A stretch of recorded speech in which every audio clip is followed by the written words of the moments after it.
नवीन घडामोडी पाहण्यासाठी आपल्या बारामती झटका या यूट्यूब चॅनलला सबस्क्राईब करा व बेल आयकॉन दाबा, म्हणजे ताज्या घडामोडी आपणापर्यंत पोहोचतील। माळशिरस तालुक्यातील मार्कडवाडी येथे फेक नेरेटिव्हच्या विरोधामध्ये महायुतीचे आमदार गोपीचंद पडळकर व आमदार सदाभाऊ खोत यांनी भेट दिली। देशाचे माजी केंद्रीय कृषी मंत्री शरदचंद्र पवार, जयंत पाटील यांच्यासह अनेक मान्यवरांनी फेक नेरेटिव्हच्या बद्दल वातावरण निर्माण केले होते। त्यांना चोख उत्तर देण्याकरिता आमदार गोपीचंद पडळकर व आमदार सदाभाऊ खोत आले होते। हेलिकॉप्टरने आल्यानंतर त्यांचे जंगी स्वागत करून बैलगाडीतून कार्यक्रमस्थळी आणण्यात आले। यावेळी कार्यकर्त्यांनी त्यांना खांद्यावर घेऊन व्यासपीठाकडे जयघोष करत आणले। यावेळी त्यांच्या एका हातामध्ये आसूड व एका हातामध्ये बॅलेट पेपर होता। त्यानंतर स्टेजवर आल्यानंतर आमदार सदाभाऊ खोत, आमदार गोपीचंद पडळकर आणि लोकप्रिय दमदार माजी आमदार रामभाऊ सातपुते यांनी सर्वांना अभिवादन केले। यावेळी आमदार गोपीचंद पडळकर म्हणाले की विरोबाला आपण एकच बोकड किंवा एकच बकरे कापतो, कारण ते माजलेलं असतं। त्याचप्रमाणे महाराष्ट्रातील प्रस्थापितांना खंडोबाला आणि विरोबाला कापावं लागेल, अशा खरपूस भाषेत विरोधकांचा समाचार घेतला आहे। तर आपण प्रत्यक्षच पाहूयात आमदार गोपीचंद पडळकर आणखी काय म्हणतायत।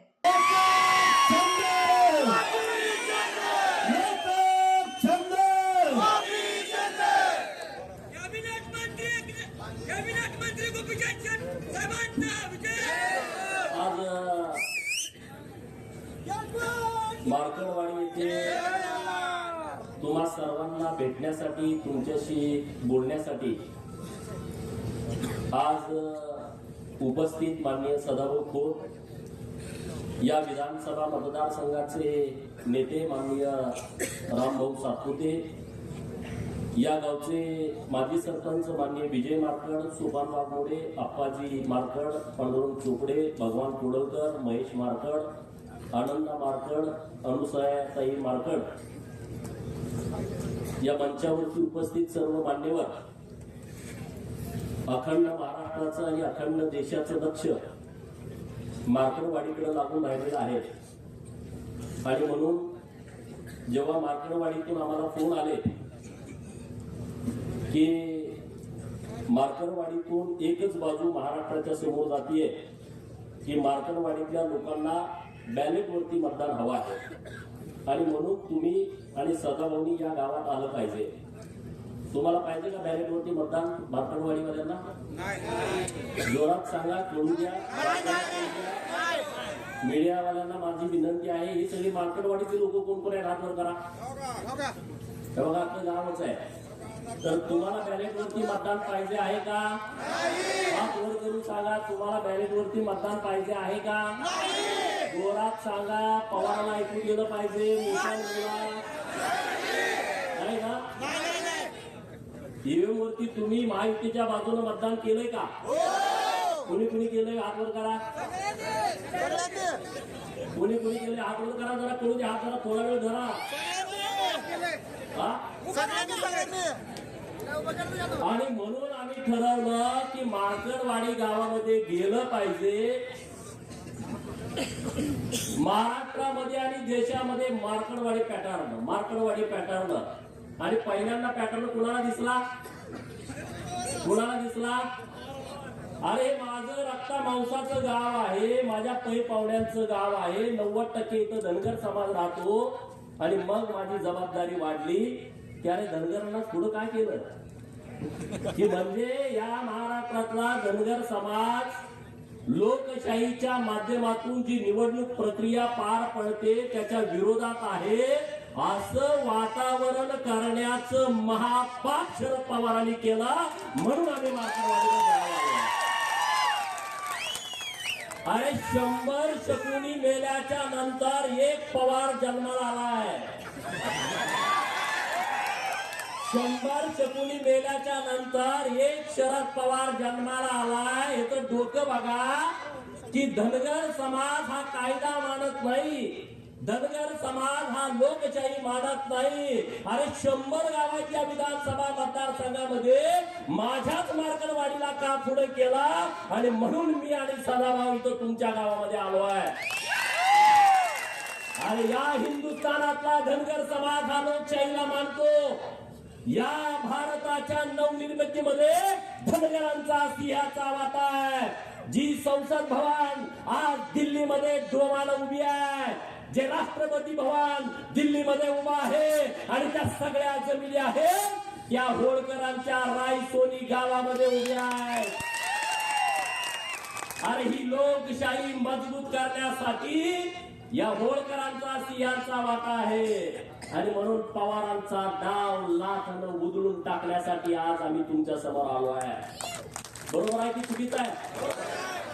काय रे बाबा, पहिल्यांदा आम्ही राजीनामा देणार, दे की तुझ्या लेकीचा, दे लेकीचा राजीनामा. 4-5 महिन्यापूर्वी लोकसभेच्या निवडणुका झाल्या, 1 लाख 1.5 लाखाने निवडून आली आहे.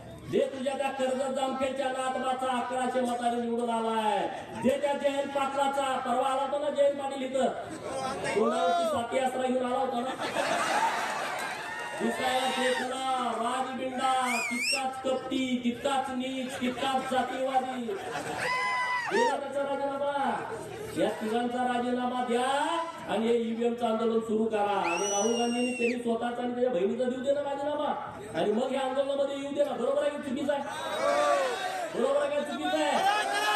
अरे एका आमच्या आनंदराव देवकाते साहेबांनी राजीनामा दिला, अजूनपर्यंत त्या घराला आमदारकी मिळाली का सांगा?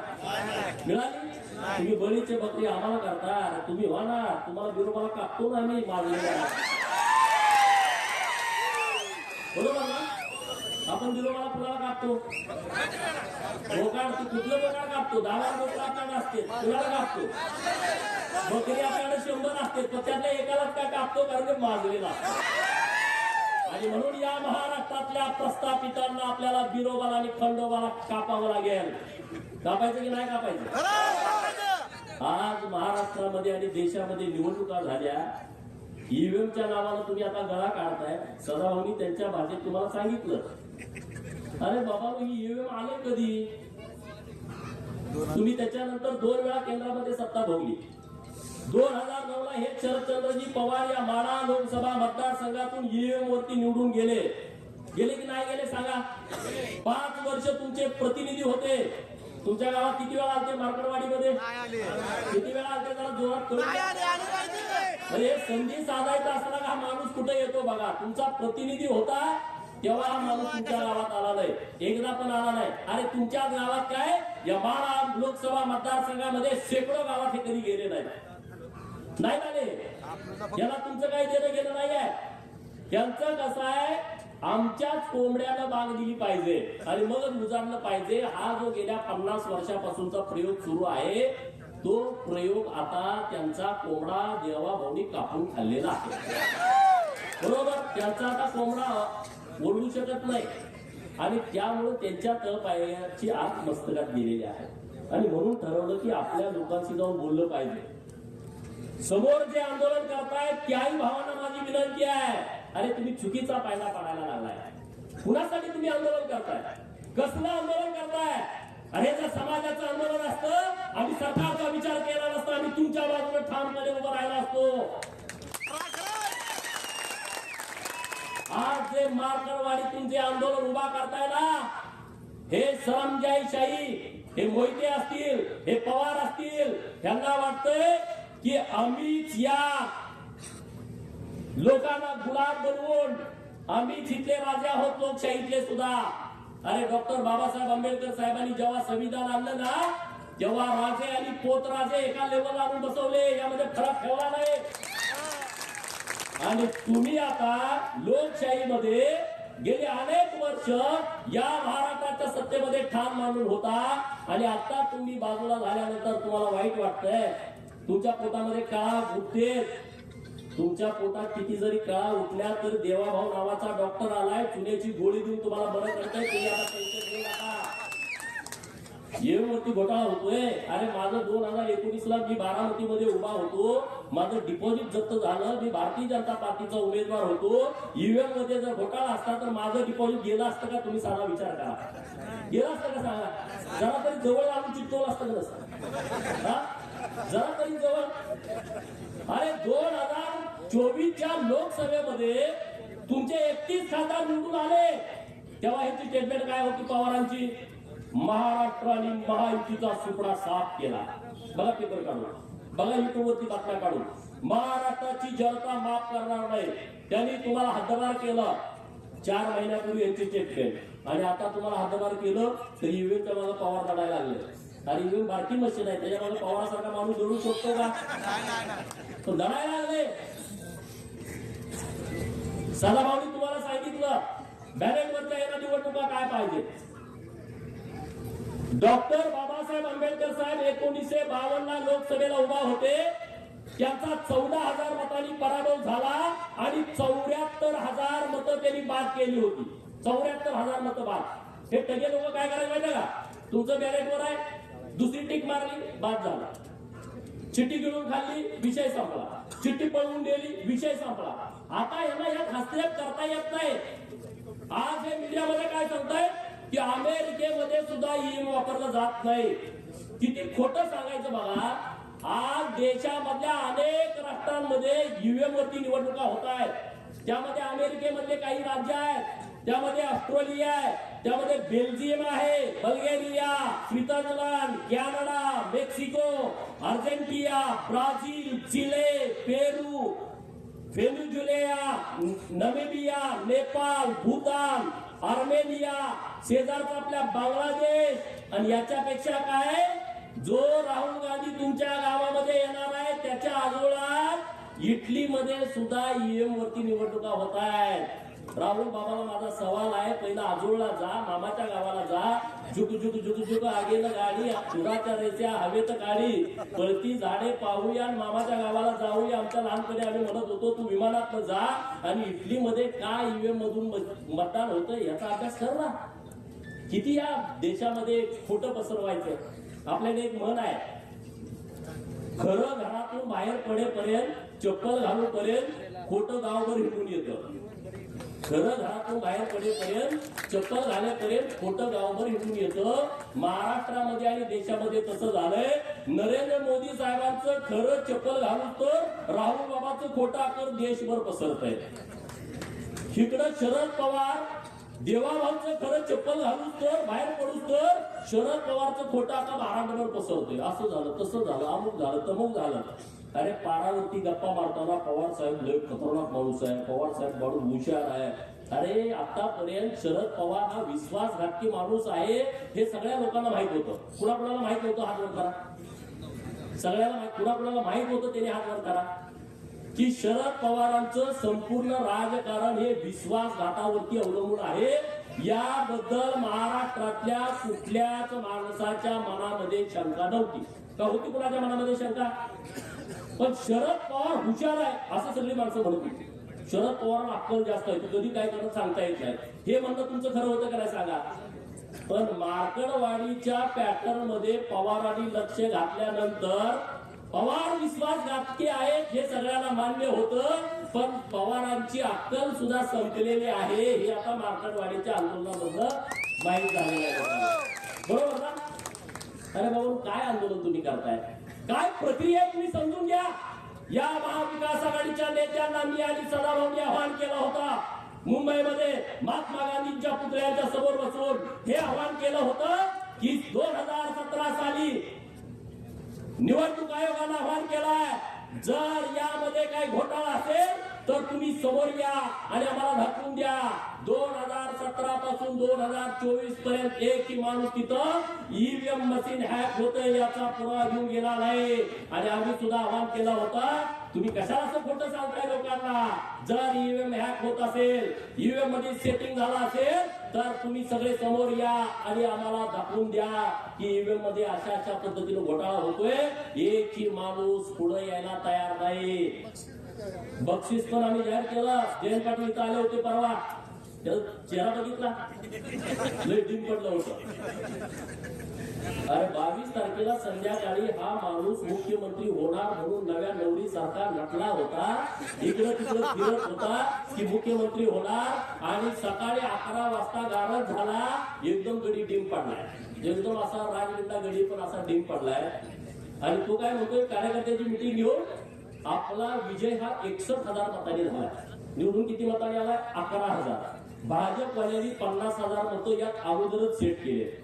काय म्हणतोय? भाजपनं 50,000 मतं अगोदरच सेट केले.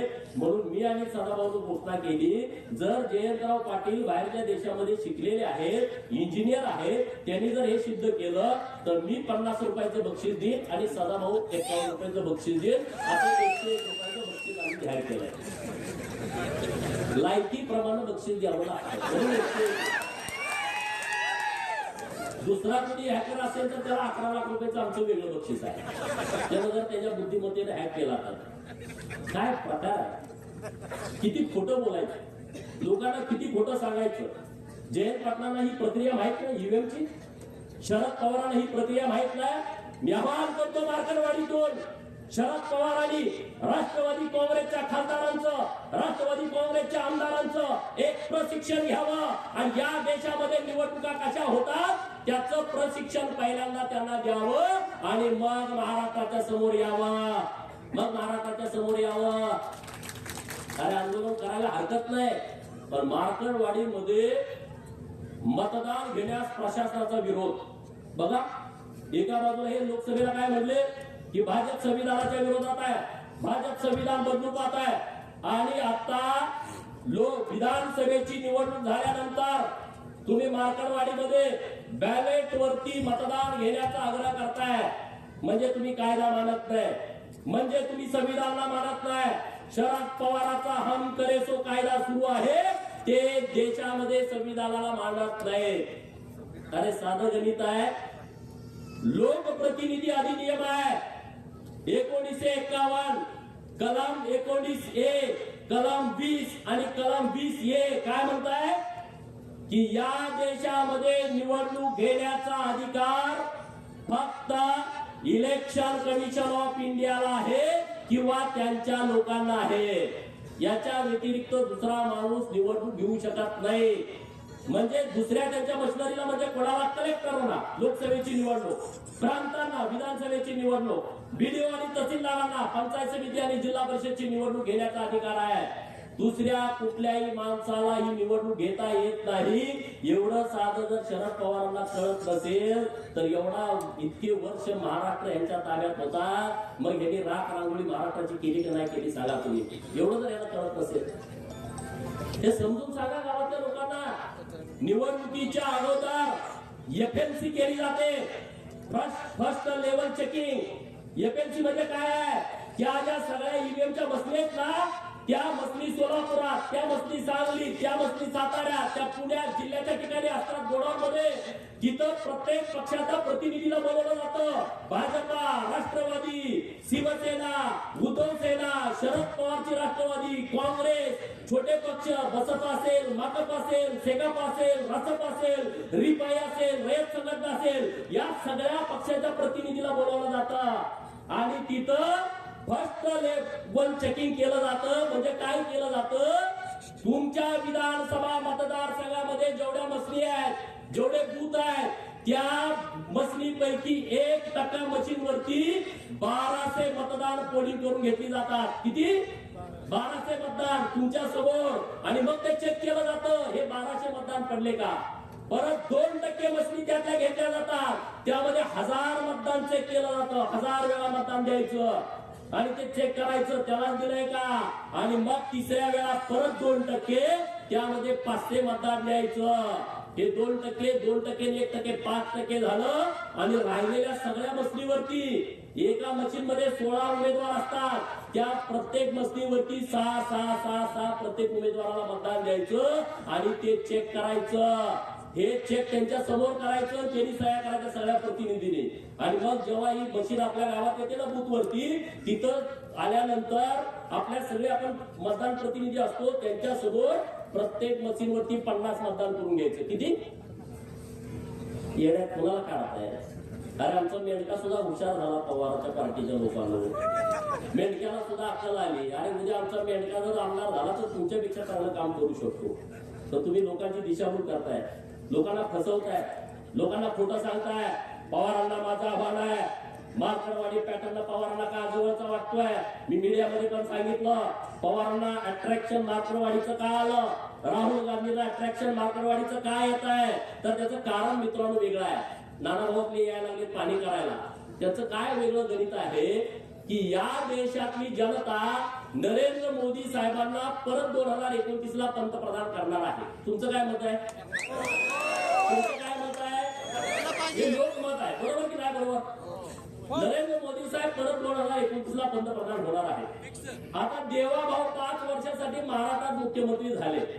किती जरी तुम्हाला वाईट वाटलं तर आता त्याला नाईलाज आहे. पवारांच्या पार्टीचं जातीवाद्यांचं म्हणणं काय होतं महाराष्ट्रातलं माहित आहे का? महाराष्ट्रात महायुतीचं सरकार यायला नाही पाहिजे.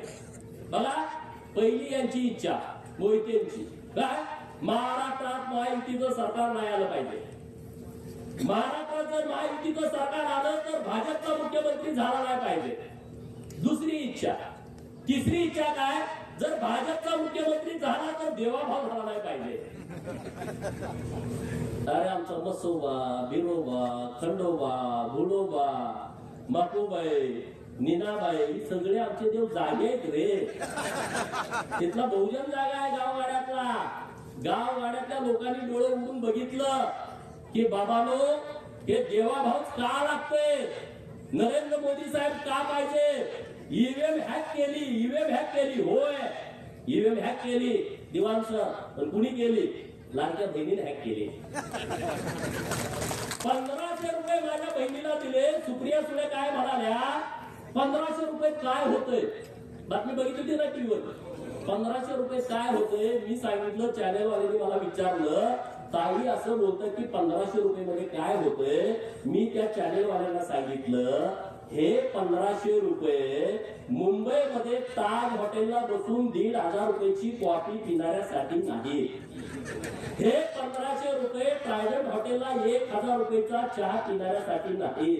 2-3 लाखाचा गॉगल घालणाऱ्यासाठी हे अजिबात नाही आहे. ज्यांच्याकडे 1.5-2-3 लाखाची पर्स आहे अजिबात नाही. ज्यांच्या पायामध्ये 1.5 लाखाचा, 50,000चा, 1 लाखाचा उंची चॅनल आहे त्यांच्यासाठी नाही. लिपस्टिक वाल्यांच्यासाठी नाही. हे कुणासाठी आहे? मार्करवाडीमध्ये जी माझी बहीण रानामध्ये काम करते आणि तिच्या अंगामध्ये ताप आला, कणकणी आली, थंडी आली आणि तिच्याकडे 50 रुपये इंजेक्शनासाठी नाही, त्या माझ्या बहिणीसाठी ही योजना आहे.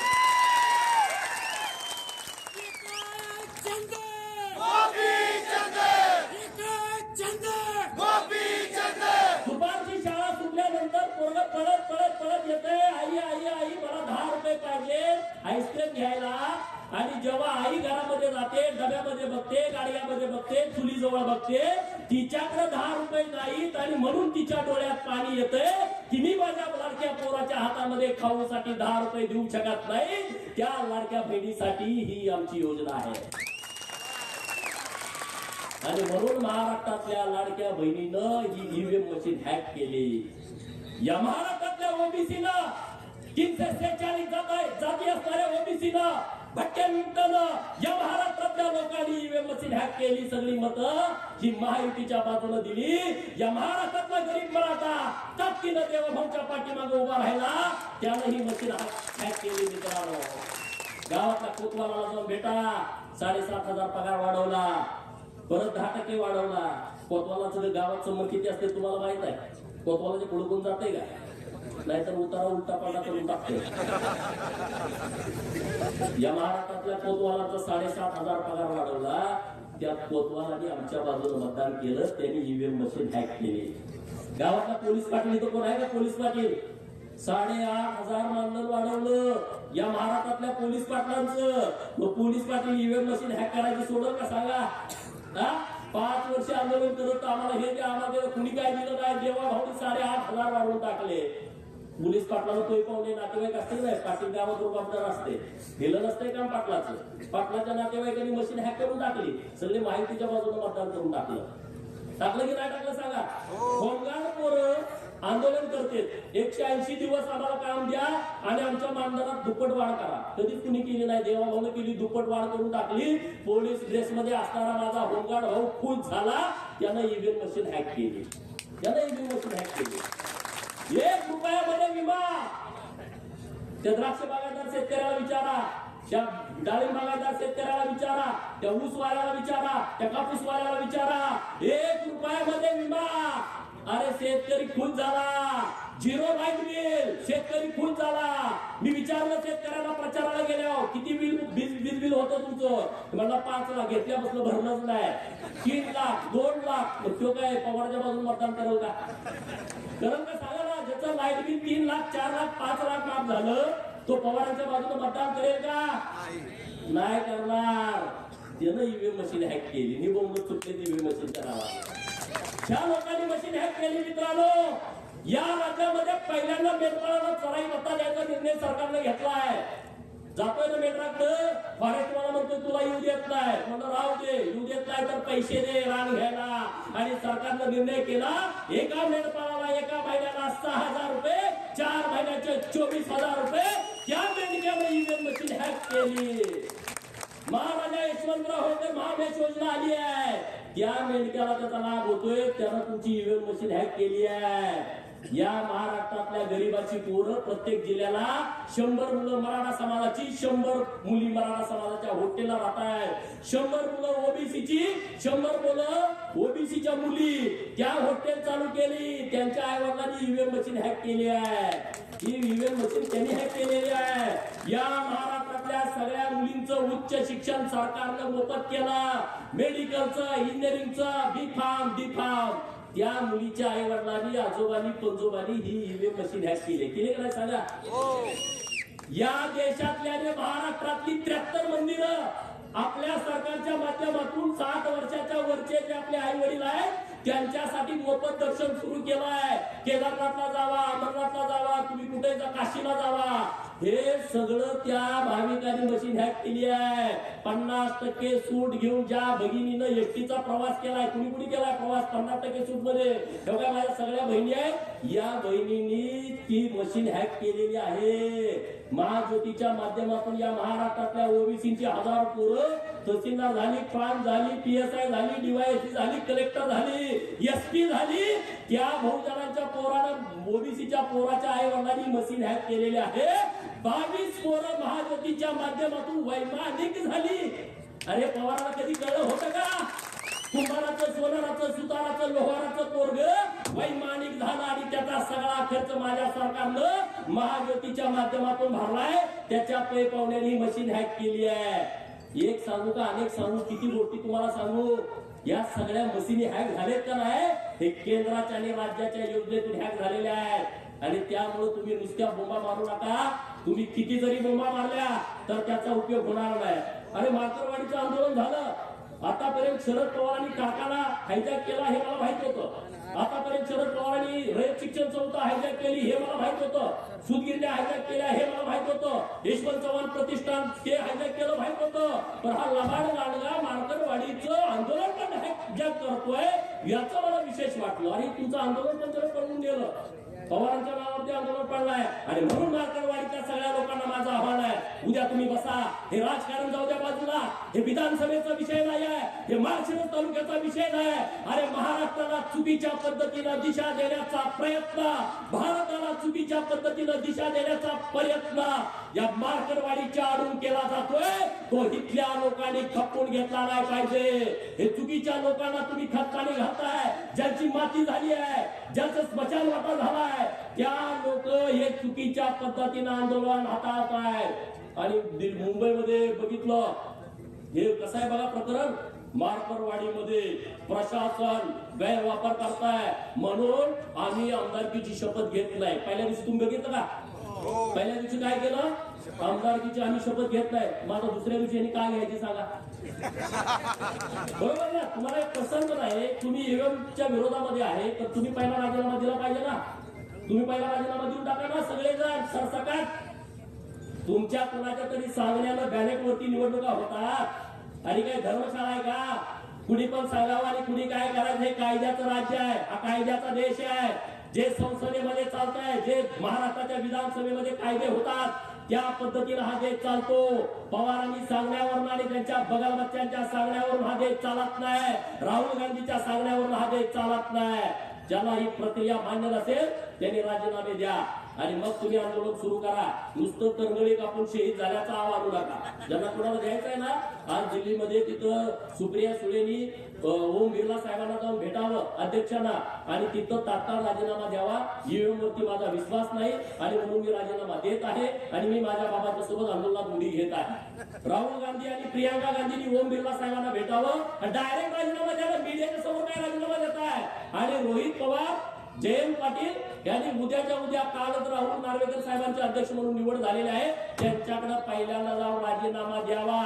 जर उद्या यांनी राजीनामा दिला नाही तर परत ईव्हीएमच्या विरोधात थोबाड उचकायचं नाही. बरोबर का चूक आहे? तुम्हाला करायचंय तर खरंच करून टाका ना. नाटक कशाला करताय? नाटक करू नका. तुम्हाला जे काम करायचं आहे ते तुम्ही एकदम बिनधास्त करा. मला एका मित्राचा सकाळी मेसेज आला आणि त्याला असं त्यामध्ये लिहिलं होतं, मला महाराष्ट्रात मवियाचे सरकार येईल अशी पवारांना होती आशा. महाराष्ट्रामध्ये मवियाचं सरकार येईल अशी पवारांना होती आशा, परंतु मार्करवाडीकरांनी त्यांच्या तोंडात घातल्या माश्या. महाराष्ट्रात मवियाचं सरकार येईल अशी पवारांना होती आशा, परंतु मार्करवाडीकरांनी त्यांच्या तोंडात घातल्या माश्या. पवारांच्या राजकीय जीवनाचा केला तमाशा, म्हणून पवार वाजवत आहेत ईव्हीएमचा ताशा. बरोबर ना? अरे अहमदनगरचं नाव बदललं, पुण्यश्लोक अहिल्यानगर केलं. मार्करवाडीच्या लोकांना काय आनंद झाला असेल का नसेल? झाला की काय झाला? कारण मग त्यांनी मतं दिली असतील ना. मोहितेच्या विरोधामध्ये लढायचा डीएनए इतक्या लोकांचा आहे. सीताराम अण्णा वाघमोडेंच्या पासून एसबी अण्णांच्या पर्यंत, आहे की नाही? आहे की नाही?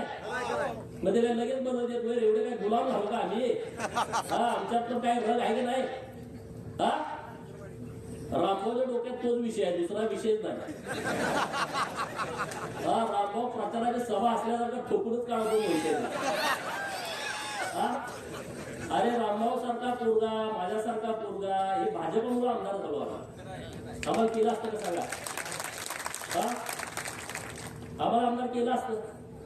कारण आमची शिफारस करायला माणूस नाही. जी कोण जाईल ती उलटच सांगतो, जी कोण जाईल उलटच सांगतो. मला सदाभाऊ मी, आम्ही दोघच आहे. सदाभाऊ मध्ये गोपीचंद कशाला नादा लागतोय मला म्हणत नाही, त्याला माहित आहे. अरे बाबा, रामभाऊने एक विषय मांडला की रणजित मोहितेने राजीनामा द्यायला पाहिजे. खरंच त्यांना जर लाज वाटत असेल ना,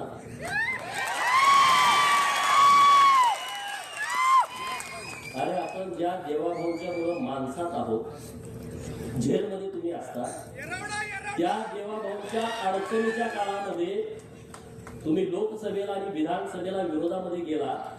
नितेश राणेंचं टाळ्या वाजवून जरा अभिनंदन करा. मी कहाणी तुम्हाला सांगणार आहे. नारायण राणे हा एकदम कळवा माणूस आहे, बरोबर? रगेला पुरं त्यांच्या पुढची रगेल निघाली. परवा देवाभाऊचा गटनेतेपदी जेव्हा निवड झाली विधिमंडळाच्या, तेव्हा सदाभाऊ त्यांच्या बाजूला मी, माझ्या बाजूला नितेश राणेच्या बाजूला रणजित मोहिते बसले होते.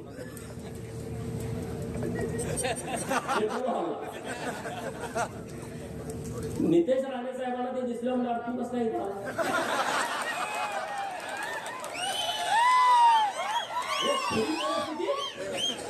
अरे तुला काय लाज लज्जा वाटत नाही का? नाही तर रामावून आमची खानदानाची आई म्हणून काढली. अरे तुझी कुठं तू खानदान सगळं जेलमध्ये असतात म्हणले. देवाभाऊच्या विरोधात गेला चालवायला मी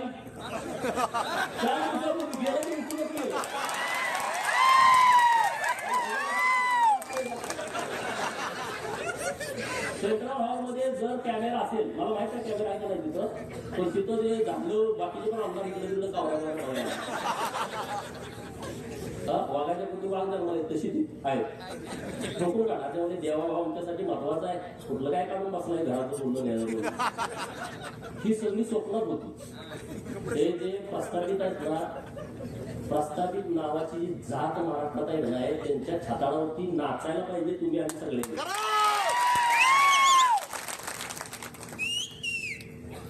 असायला पाहिजे की नाही पाहिजे? त्यांना असं वाटत होतं की आता आपलं कोणतं सरकार येते ना आम्ही असं करू तसं करू. आता इतकी मऊ आले. जयंत पाटलाचं कालच्या सभागृहात असं काय केलं, 2019ला देवाभाऊंना पुन्हा येईल याच्यावरती असा डिवचत होता आणि काल स्वतः सारखा भाऊ 4 वेळा पाया पडले सगळ्यात तिन्ही पुढारी. किती वेळा? जयंत पाटील वाटतंय ना 4 वेळा लाचार झाले. मोहिते किरकोळ आहे. तुम्हाला माहिती आहे किरकोळ झाले, पूर्वीसारखी परिस्थिती नाही. त्यामुळे जास्त बोलण्यात काय पॉईंट आहे असं मला वाटत नाही. कारण या लोकांची सवय काय, आमचं पोरगं जरी जन्माला आलं तर ते आमदार झालं पाहिजे. आणि आम्ही किती बी इकडं 20-20 वर्ष काम केलं, त्याचं काय यांना वाटून लागली नव्हतं आज वाटून. अरे आमच्या अंगावर अजून पोलिसांनी मारलेली ओळी गेली नाही 2007, 8, 9 त्या जयंत पाटलाला मी जेव्हा अडवलं होतं तेव्हा आमच्यावरती लाठीचार्ज झाला होता. की पोलिसांना प्लॅस्टिकचे काटे ना पोलिसांना लय वाईट आहे. ते मारल्यानंतर 1 तासानं कळते टाकलं गेलं. देवीची जयंती होती त्या दिवशी आणि अचानक मी तिथं मंत्र्यांना बंदी घातली होती. टेंबूचं पाणी जोपर्यंत येत नाही तोपर्यंत मंत्र्यांनी यायचं नाही. जयंतरावला जाखंड होता. अचानक हेलिकॉप्टर उतरवलं. मी तासगावात गेलो होतो, मला कळाला आलाय. लगेच गाडी वळवली, 5-50 पोरावरती अडवून टाकला. अडवला पोलिसांनी लाठीचार्ज केला आणि परत आम्ही त्या जयंतीच्या कार्यक्रमाला गेलो PDMC तालुका सांगोल्याला. आणि तिथं कोंबडवाडी म्हणून गाव आहे, तिथं गेल्यावर चंचा नाही लागलं. अरे सगळ्यांना म्हणलं बघा काय काय झालं, त्याच्यावर केला तर कापडच नाही सगळं झालं. अरे आम्ही संघर्ष केलेले लोक आहोत, आम्ही संघर्ष करून इथं आलोय, आम्हाला काही वाटून लागलेले नाही. आमच्या घरात पोरगं जन्माला आलं तर आमचा नामकरणाचा कार्यक्रम कसा असतो? पोरगं पाळण्यात ठेवते, आमच्या आई बहिणी गोळा होते. कुणी गोविंद म्हणा, कुणी गोपाळ म्हणा, कुणी गोविंद म्हणा, कुणी गोपाळ म्हणा, कुरू करून त्याचं नाव ठेवते. बरोबर? मोहितेच्या घरात असं नाही, कुणी गोविंद म्हणा, कुणी गोपाळ म्हणा. तिथं पाळण्यात ठेवलं, कुणी आमदार व्हा, कुणी खासदार व्हा. काय? कुणी आमदार व्हा, कुणी खासदार व्हा, कुठल्याही पार्टीत जावा, बेईमान राहा, पण आमदार खासदार व्हा. त्यात नाही जमलं तर जिल्हा परिषदचा अध्यक्ष व्हा, जिल्हा परिषदचा सभापती व्हा, झडपीचा मेंबर व्हा, पंचायत समितीचा मेंबर व्हा. नाही झालं तर मग तिथं सरपंच व्हा, पण सुट्टी देऊ नका. माझी भाजपला सुद्धा विनंती आहे, ज्यांनी गद्दारी केली आहे 2024ला आपल्या पडत्या काळामध्ये, त्याला पायताना जवळ सुद्धा उभा करू नका. विषय नाही. महाराष्ट्रात ज्याने आपला लाभ घेतला, आपला गैरफायदा घेतला, त्यामुळे तुम्ही रामभाऊ चिंता करू नका. तुमचा योग्य सन्मान भारतीय जनता पार्टीच्या माध्यमातून यासाठी मी आणि सदाभाऊ माननीय देवाभाऊला जाऊन भेटेन, चिंता करू नका अजिबात. अरे आपण काय काळजी करायची, आपलं काय बाबा आमदार खासदार होता का? अरे तुमचा तर बाप ऊसतोड मजूर होता. माझी आई मी तुमच्या समोर बोलत असताना शेतात राबते, सदाभाऊची आई शेतामध्ये राबते. आपलं नुकसान होणार आहे काय? आपला काय कारखाना आहे का, सिंगिंग नाही का, बँक आहे का, आपलं लोक आहे काय? नाही. आपल्याला कापड आणि गाडी सोडून काही नाही. काय करायचं? त्यामुळे कुठल्याही प्रस्थापिताच्या छताळाला धरायला आम्हाला कधीच काय भीती वाटत नाही आणि आम्ही छताळा धरतोय. आमचं वैयक्तिक काय नाही त्यांच्यासाठी, आमचं वैयक्तिक तिथं काय अडकलेलं नाही. आणि म्हणून आज ईव्हीएमच्या बाबतीमध्ये जो खोट आणि लोकांना खरं वाटायला लागलं. आता मला कुलाळवाडी नावाचं गाव आहे, 11च मतं विरोधात पडले, तिथं काय ईव्हीएम घोटाळा झाला? अरे मला मानणारी, भाजपला मानणारी, देवाभाऊला मानणारी लोक आहेत त्या गावातली, नुसती 11 मतं विरोधात गेली 1100 पैकी. अशी कितीतरी गाव आहेत महाराष्ट्रामध्ये. वन साईड सगळं मतदान झालेलं आहे. आणि या महाराष्ट्रातल्या जनतेचा विचार करणारा माणूस जर मुख्यमंत्री होणार असेल तर लोक पवारांना मतं देतील का? लोक विरोधकांना मतं देतील का? अरे देणार नाही. या महाराष्ट्रातल्या गोरगरिबांचा, उपेक्षितांचा, अपमानित लोकांचा नेता देवाभाऊ आहे. या महाराष्ट्रातल्या प्रस्थापितांचा कर्दन काळ आहे. या महाराष्ट्रातल्या विस्थापितांची काळजी घेणारा नेता आहे. आणि हा नेता महाराष्ट्राच्या सत्तेमध्ये यावा म्हणून गावगाड्यातल्या लोकांनी मतदान केलंय. गावगाड्यातल्या लोकांनी मतदान केलंय. गावगाड्याची काळजी घेणारा नेता आहे. आणि त्याला किती बदनाम करण्याचा तुम्ही प्रयत्न केला, किती आंदोलन केली, किती वेळा त्यांना डॅमेज करण्याचा प्रयत्न केला, किती त्यांना जातीवरनं हिरावलं. आणि तुम्ही पुरोगामी आहे का? अरे पुरोगामीच्या कंबाडात लाता लोकांनी घातलेल्या आहेत. यातलं थोतान चालला नाही या महाराष्ट्रामध्ये. अरे पुण्यश्लोक अहिल्या देवीचं नाव दिलं सोलापूरच्या विद्यापीठाला. पवारांच्या मागे होतो आपण 2004 ते 2018 का नाही नाव दिलं? का प्रश्न पडतो का नाही स्वतःच्या मनाला? पडतो की नाही पडत? सोलापूरचा हा विषय आहे. आघाडीचं सरकार होतं, नाव दिलं नाही. आमची लोक विसरतात का? नाही विसरत. आणि म्हणून मार्करवाडीतली गावातली लोक ताकदीनं महायुतीच्या सोबत उभा राहिली, नरेंद्र मोदी साहेबांच्या सोबत उभा राहिली, देवाभाऊच्या एकनाथ शिंदे साहेबांच्या सोबत उभा राहिली. आणि पुढे सुद्धा तुम्ही ताकदीनं उभं राहा. या गावाचा सर्वांगीण विकास करण्याची सर्वस्वी जबाबदारी भारतीय जनता पार्टीची आहे. रामभाऊनी जे काम केलंय आणि राहिलेलं काम करण्यासाठी आम्ही पूर्ण ताकद गावाच्या पाठीमागे उभा करू. पवारांनी काय सांगितलं म्हणे गावागावाचा ठराव घ्या. कोण घेणार? आपण गावच इथं आहे आमच्या बाजूने, बरोबर की नाही? उद्या ठराव घ्या. शरद पवारांनी त्यामध्ये बारामतीचे बिन चिपळ्याचे नारद मुनी शरद पवारांनी आमच्या गावामध्ये येऊन भांडण लावण्याचा प्रयत्न केला. त्याचा आम्ही निषेध करतो. आणि हे गाव ईव्हीएम मध्ये जे मतदान केलेलं आहे ते महायुतीला आम्ही मतदान केलेलं आहे असा उद्या ठराव घ्या. सगळ्याच्या सह्या घ्या आणि त्या बारामतीला पाठवून द्या. मीडियाला सगळ्या पाठवून द्या. द्याल का? जमल का तुम्हाला? हे घेऊ नका तुम्हाला. मी आहे ना तुमच्या बरोबर.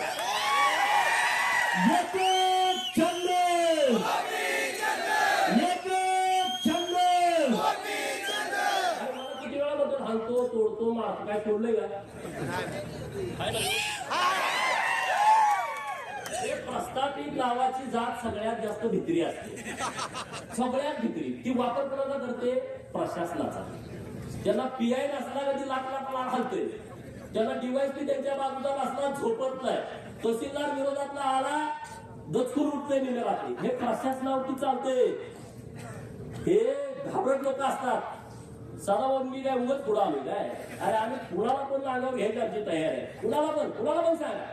सभागृहामध्ये काय काय वेळा दादा आमदार मध्ये बघतो. अरे बघतो काय? या तर मी एकटाच आहे. पळते मला पळते येत नसते. अरे तुम्ही त्या पद्धतीनं राहावा. मार्करवाडी आणि माळशिरस तालुक्यातल्या आणि महाराष्ट्रातल्या लोकांना माझी विनंती आहे, जो पवारांनी हे आंदोलन हातामध्ये घेतलाय ते आंदोलन आपल्याला मुळापासून खऱ्या रूपानं मोडीत काढायचं आहे. त्यामुळे गावागावामध्ये ठराव घ्या आणि सगळ्या मीडियामध्ये द्या. एवढंच त्या निमित्तानं बोलतो. मार्करवाडीच्या सगळ्या लोकांना मनापासून धन्यवाद देतो आणि थांबतो. जय हिंद, जय महाराष्ट्र.